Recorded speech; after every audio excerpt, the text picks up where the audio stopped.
Hello विद्यार्थी मित्रों, एज्युटेकनो channel में आपનું સ્વાગત છે। આજે આપણે શીખીશું ધોરણ 8 વિષય હિન્દી તારીખ 21/12/2024 રોજ લેવાયેલી એકમ કસોટીની સંપૂર્ણ પ્રશ્ન બેંકનું સોલ્યુશન।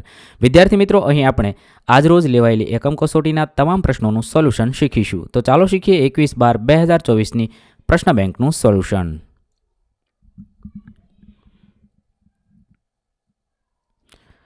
આજ રોજ લેવાયેલી એકમ કસોટીમાં પ્રકરણ નંબર 1 અને 2નો સમાવેશ કરવામાં આવેલો છે। પ્રકરણ 1-2ના પ્રશ્નોના જવાબ અહીંયા સમાવેશ થયા છે। પ્રશ્ન નંબર 1, પરિચ્છેદ કો પढ़कर પ્રશ્નો કે ઉત્તર लिखिए। અહીંયા એક ફકરો આપેલો છે, તે વાંચવાનો છે, સમજવાનો છે અને તેના આધારે પ્રશ્નોના જવાબ લખવાના છે। સવાલ નંબર 1, जिसका जन्म अभी अभी हुआ हो उसे क्या कहते हैं? नवजात शिशु। 2, राष्ट्र की प्रगति में सक्रिय योगदान कौन दे सकता है? शिक्षित मनुष्य ही राष्ट्र की प्रगति में सक्रिय योगदान कर सकता है। सवाल नंबर 3, मनुष्य की प्रथम पाठशाला कौन है? मनुष्य की प्रथम पाठशाला उसका परिवार होता है। सवाल नंबर 4, सर्वांगीण विकास के लिए पाठशाला में किस प्रकार का प्रशिक्षण दिया जाता है? सर्वांगीण विकास के लिए विद्यालय में पुस्तकीय ज्ञान के अलावा उसे नृत्य, संगीत एवं खेलकूद आदि का भी प्रशिक्षण दिया जाता है। सवाल नंबर 5, देश का नाम स्वर्णाक्षरों में लिखवाने के हेतु क्या करना चाहिए? देश का नाम स्वर्णाक्षरों में लिखवाने के लिए शिक्षा, विज्ञान, खेल और सामाजिक सुधार के क्षेत्र में उत्कृष्टता हासिल करनी होगी। साथ ही ईमानदारी और मेहनत से राष्ट्र निर्माण में योगदान देना होगा। ત્યારબાદ બીજો વિભાગ છે। અહીંયા એક ફકરો આપેલો છે, તે ફકરો વાંચવાનો છે, સમજવાનો છે અને તેના આધારે નીચે આપેલા પ્રશ્નોના જવાબ લખીએ। सवाल नंबर 1, नदियों का जल निर्मल क्यों होना चाहिए? क्योंकि यह जीवन के लिए आवश्यक है और प्रदूषण से स्वास्थ्य समस्याएं हो सकती है। सवाल नंबर 2, नदियों पर बांध बांधने से क्या क्या लाभ है? जल संचय, सिंचाई, विद्युत उत्पादन और बाढ़ नियंत्रण जैसे लाभ होते हैं। सवाल नंबर 3, नदी को धरती की धमनी क्यों कहा गया है? क्योंकि नदियाँ जल को धरती के विभिन्न हिस्सों तक पहुँचाती है, जैसे धमियाँ रक्त को शरीर में फैलाती है। सवाल नंबर 4, चहुमुखी का अर्थ लिखिए। चारों दिशाओं से आया विभिन्न प्रकार से। सवाल नंबर 5, नदियों की सुरक्षा क्यों करनी चाहिए? क्योंकि नदियाँ जीवनदायिनी है और इनके बिना जीवन संभव नहीं है। ત્યારબાદ ત્રીજો ફકરો આપેલો છે। વિભાગ 3માં આપેલો ફકરો વાંચીશું, સમજીશું અને તેના આધારે આપણે પ્રશ્નોના જવાબ લખીએ। સવાલ નંબર 1, असाध्य कार्य को कैसे साधा जा सकता है? असाध्य कार्य को निरंतर अभ्यास करके साधा जा सकता है। सवाल नंबर 2, निरंतर अभ्यास करके प्रचलित हुए 2 बालकों के नाम बताइए।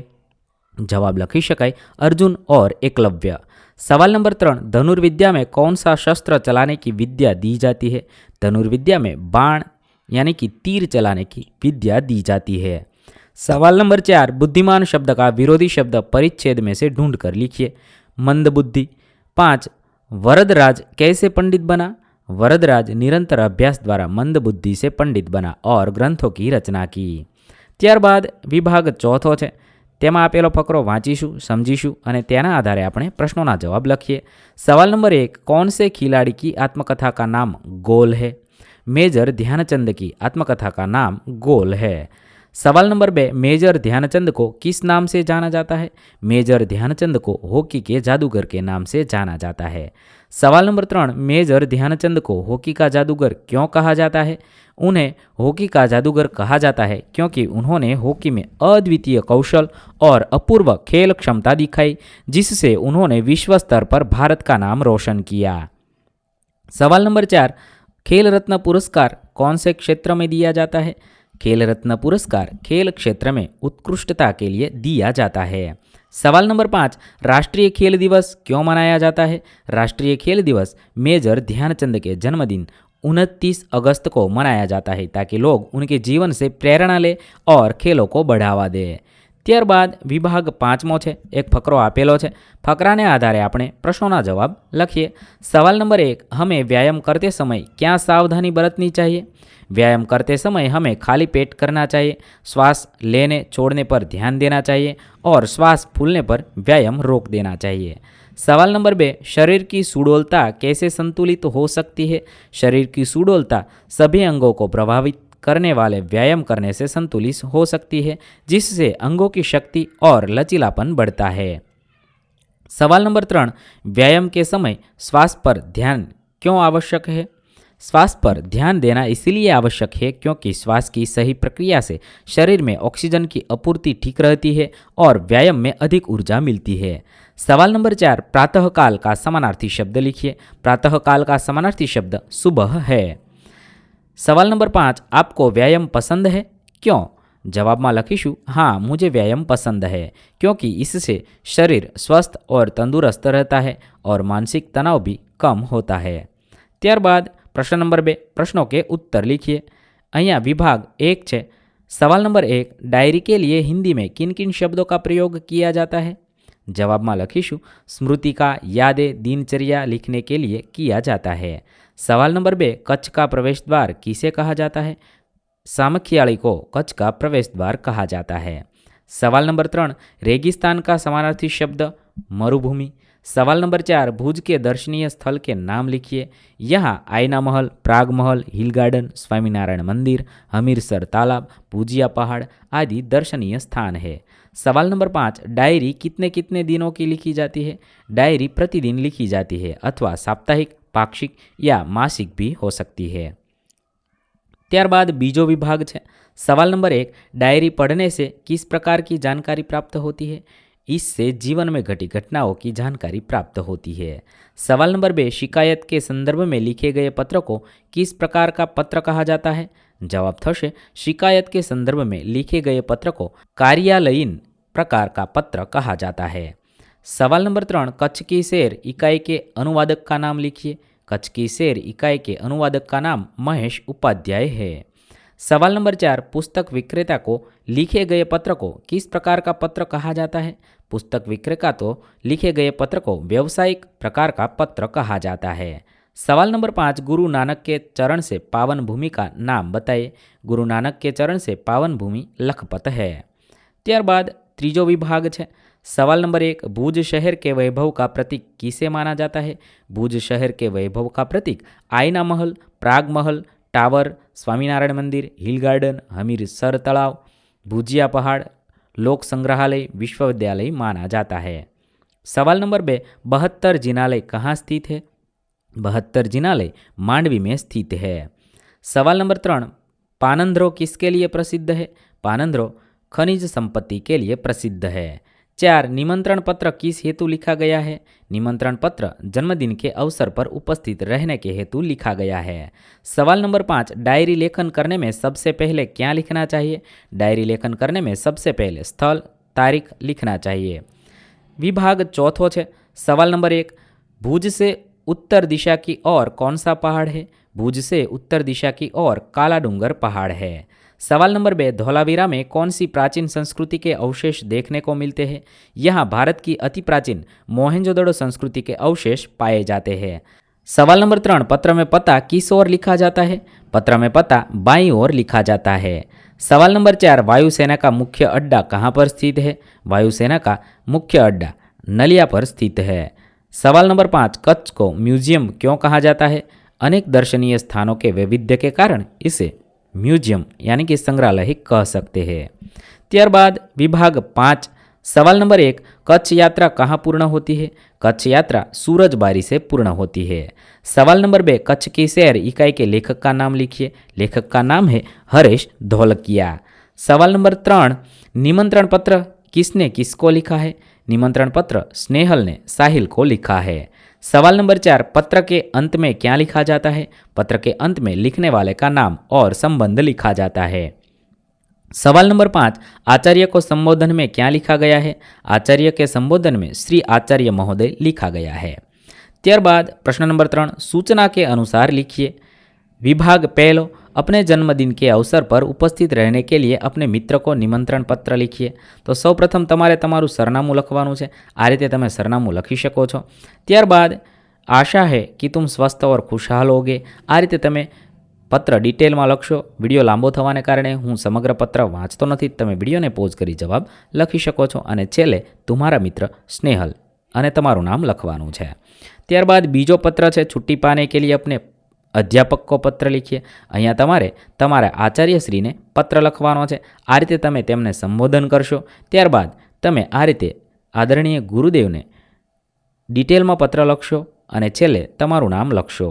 આ રીતે તમે પત્ર લખી શકો છો। ત્યારબાદ ત્રીજો વિભાગ છે, તેમાં ગાँव में फैली गंदगी दूर करने के लिए अधिकारी को पत्र लिखना है। અહીંયા છે તમે તારીખ અને જેમને લખવાનું હોય તેમનો વિષય લખવાનો છે, મહોલ્લે મેં વ્યાપ્ત ગંદકી કે વિષય મેં, અને ડિટેલમાં તેના વિશે લખશો અને છેલ્લે તમારું નામ લખશો। આ રીતે તમે પત્ર લખી શકો છો।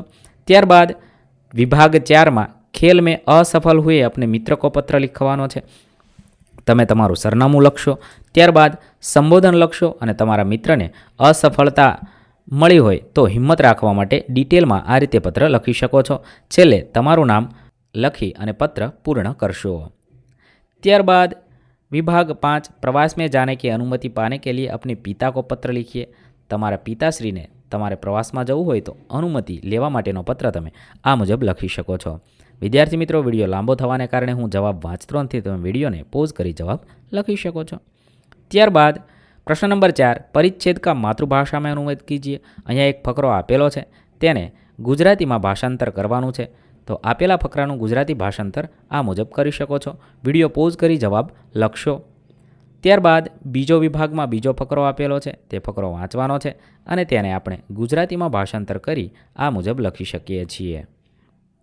ત્યારબાદ ત્રીજા વિભાગમાં ત્રીજો ફકરો આપેલો છે, પરિચ્છેદ કા હિન્દી મેં અનુવાદ કીજીએ। અહીંયા આપેલા ફકરાનું આપણે હિન્દી કરવાનું છે, અહીંયા ગુજરાતી ફકરો આપેલો છે તેનું હિન્દી તમે આ મુજબ કરી શકો છો। ત્યારબાદ વિભાગ 4માં પણ એક ફકરો આપેલો છે, તેનું પણ આપણે ગુજરાતી ફકરો આપેલો છે, આ ગુજરાતીની ફકરાને આપણે હિન્દીમાં અનુવાદ કરવાનો છે। આ રીતે તમે હિન્દીમાં અનુવાદ કરી લખી શકો છો। ત્યારબાદ વિભાગ 5માં એક ફકરો આપેલો છે, ફકરાને વાંચવાનો છે અને ગુજરાતી ફકરાને ફરીવાર હિન્દીમાં અનુવાદ કરવાનો છે। આ રીતે તમે હિન્દીમાં અનુવાદ કરી લખી શકો છો। ત્યારબાદ प्रश्न नंबर 5, दिए गए शब्द को शब्दकोश के क्रम में लिखिए। विभाग 1 में आपेला शब्दों ने शब्दकोश में क्रम में लखवाना है। 1 अंतरिक्ष चंद्र आहट अभियान, तेना शब्दकोशना क्रम में लखीशुं अभियान आहट अंतरिक्ष चंद्र। 2 पृथ्वी प्रार्थना पूनम पंकज। 3 कल्पना परंपरा भारतीय संगीत। 4 कंचन विश्वास सुंदर क्षितिज। 5 महकना शायर संग्राम हमदर्द। વિભાગ 2માં કેટલાક શબ્દ આપેલા છે, તેને આપણે શબ્દકોશના ક્રમમાં લખી શકીએ। પહેલા શબ્દોને લખી શકાય કમલ, બાલક, વિહગ, પુષ્પ। 2 જુબાન, જંગલ, નિર્માણ, જ્ઞાન। 3 કોશ, પૃથક, સરળ, સંભવ। 4 સમજ, સિતાર, સૈનિક, સંત। 5 વ્યાઘ, વૃક્ષ, વિનય, વંદન। ત્યારબાદ ત્રીજો વિભાગ જોઈએ, તેની અંદર આપેલા શબ્દોને આપણે શબ્દકોશના ક્રમમાં લખીએ। 1 દયાવાન, મમતા, મૂલ્યવાન, મંત્ર। 2 ચિરાગ, પાઠશાલા, સિતારા, હાથી। 3 અવકાશ, ઇકલોતા, ધૂમ, શૌર્ય। 4 મહારાજ, મીઠા, મેજર, મંગલ। 5 દયા, દિશા, દૂર, દંગલ। ત્યારબાદ વિભાગ ચોથો છે, તેની અંદર આપેલા શબ્દોને આપણે શબ્દકોશના ક્રમમાં લખીએ તો 1 ગુંજન, ગુંજિત, નિર્માણ, નિસર્ગ। 2 ઊંચાઈ, ઉજાગર, ઉજાસ, ઉદ્યાન। 3 આફત, માલિક, રહમત, સંકટ। 4 ઉજ્જવલ, નાવિક, મંદિર, ક્ષમતા। 5 આવાજ, જિંદગી, નાગરિક, પરીક્ષણ। ત્યારબાદ વિભાગ 5 જોઈએ, તેમાં આપેલા શબ્દોને આપણે શબ્દકોશના ક્રમમાં લખીએ। 1 કમલ, કાવેરી, કુબેર, કંચન। 2 ધનવાન, ભાગ્ય, મનુષ્ય, સપૂત। 3 અનુદેશ, અવગુણ, દરવાજા, લેખક। 4 વ્યક્તિ, વ્યવહાર, વ્યસન, વ્યાસ। 5 ચયન, દિક્કત, પરીક્ષણ, બુલંદી। આ રીતે આપણે લખી શકીએ। વિદ્યાર્થી મિત્રો, અહીં આપણી ધોરણ 8ની એકમ કસોટી પૂર્ણ કરીએ છીએ। તમામ એકમ કસોટીના વિડીયોઝ આપણી ચેનલ પર ઉપલબ્ધ છે, જે તમે એકમ કસોટી નામના પ્લેલિસ્ટમાંથી મેળવી શકો છો। પ્લેલિસ્ટની લિંક વિડીયોના ડિસ્ક્રિપ્શનમાં પણ આપેલી છે। થેન્ક યુ દોસ્તો। એજ્યુકટેકનો ચેનલ તરફથી વિડીયો નિહાળવા બદલ આપનો આભાર। આવા બીજા વિડીયોઝ નિહાળવા માટે અમારી યુટ્યુબ ચેનલ એજ્યુકટેકનો અત્યારે જ સબસ્ક્રાઇબ કરો। આભાર દોસ્તો।